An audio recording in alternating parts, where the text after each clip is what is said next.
is so clear that that's what's difficult about it. And all these stories resemble jokes in this sense. The joke is told to make you laugh. When you get to the point of the joke, you laugh spontaneously.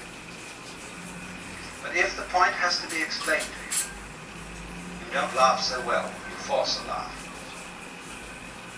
There is some kind of sudden impact between the punchline and the laugh. And so in exactly the same way with these stories, there is expected to be something else than laughter, which is suddenly insight into the nature of being.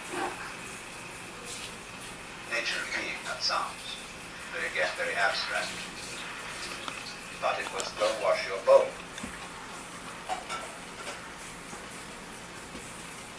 So, another story in this book concerns a master who said, when a cow walks out of the enclosure, corral, the horns and head, the four legs and the body all get through, but not the tail. How is it that the tail can't get through?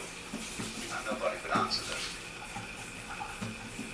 Another story tells of a certain master called Baijan, who was so good that he had hundreds of students, and they couldn't all be housed in one monastery.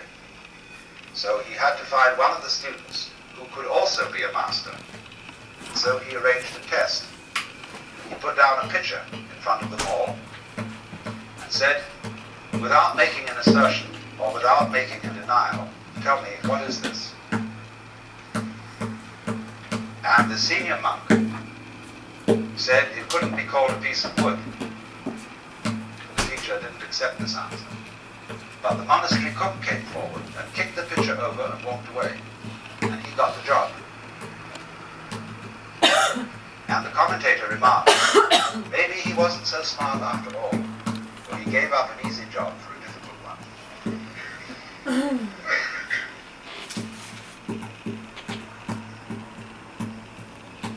When an inquirer about Zen came to a master, often, they approach the Zen master with a kind of key question. What is the fundamental principle of Buddhism? Or why did the bearded barbarian come from the West? Are you filming this? Because Zen is supposed to have been brought into China by a Hindu named Bodhidharma. Bodhidharma is always represented as having a huge bushy beard, very fierce eyes. Now, Bodhidharma always insisted that he had nothing to teach. And so, why did he come? That's one of the fundamental questions. You might say to me, I've often said, where's my shea I'm butter? giving a lecture. I'm not trying to improve you. I'm not trying to persuade you to a certain point of view. That is to say, like a preacher would convert somebody. In fact, I have nothing to tell you at all.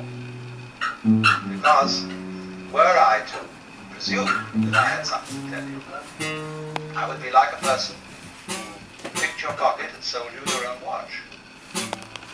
Find your shea butter? So you might say, then why do I talk? From the You might ask the sky, why are you blue? The clouds, why do you float around? Birds, why do you sing? And we've been busy trying to invent explanations for all this. So there's this great Zen saying.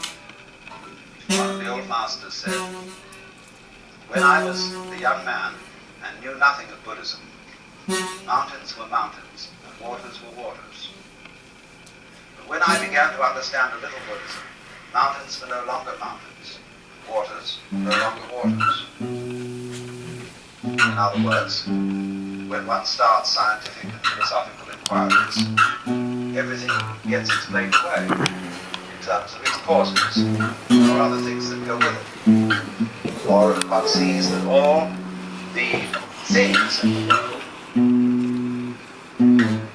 think are separate things are as things illusions. There is nothing separate. So, but he said at the end, but when I had thoroughly understood, mountains were mountains, waters were waters. So,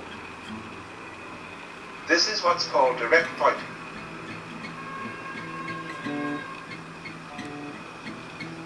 A Zen master was once talking with me, and he said, when water goes out of the wash basin down the drain, does it go clockwise or anti-clockwise? And this was all phrased in the middle of a very ordinary conversation. And, you know, it just seemed like a speculative question. And I said, oh, it might go either. He said, no, like this. Now, he said, which came the first, egg or hen? I said, duck, duck, duck, duck, egg. Yeah, he said, that's the point.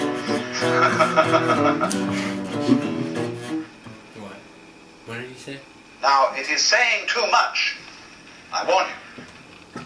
This is what's called direct pointing. Well, It's 21 hours. thanks, Alex. The things in the world, what we think are separate things, are as things illusions. There is nothing separate. So, but he said at the end, but when I had thoroughly understood, mountains were mountains, waters are waters.